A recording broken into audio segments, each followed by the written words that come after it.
tonight, and they were clearly eager to report that a number of ballistic missiles have been fired from Iran into Iraq. In fact, the numbers that they have put up on Iranian state television are greater than what we've learned from U.S. officials as of now. But what are the Iranians saying tonight?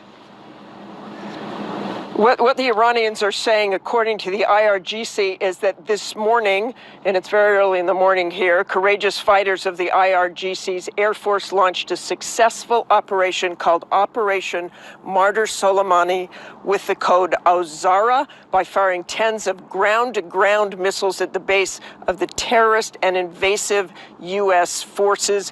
And Zarif today, the foreign minister, did tell me that as soon as Iran made a retaliatory attack, they would tell the world. They would claim credit for it. It would not be through proxies, David. And Martha, we should point out that this action was taken mere hours after millions took to the streets in Iran, and after part of the funeral procession that we witnessed in the last 24 hours was actually halted because of a deadly stampede. The sheer number of people who turned out to honor Iran's top commander.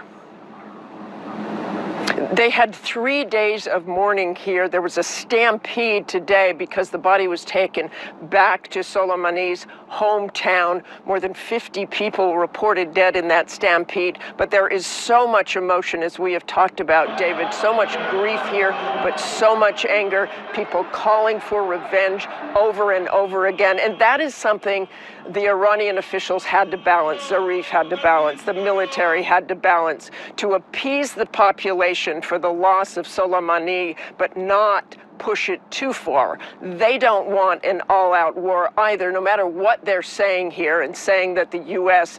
Committed an act of war and an act of terrorism, and that they have to pay the price. No one here seems to want an all-out conflict. And Martha, as we took note during your interview earlier today, the foreign minister telling Martha that they would deliberate, they would take their time, they would deliberate significantly before taking action.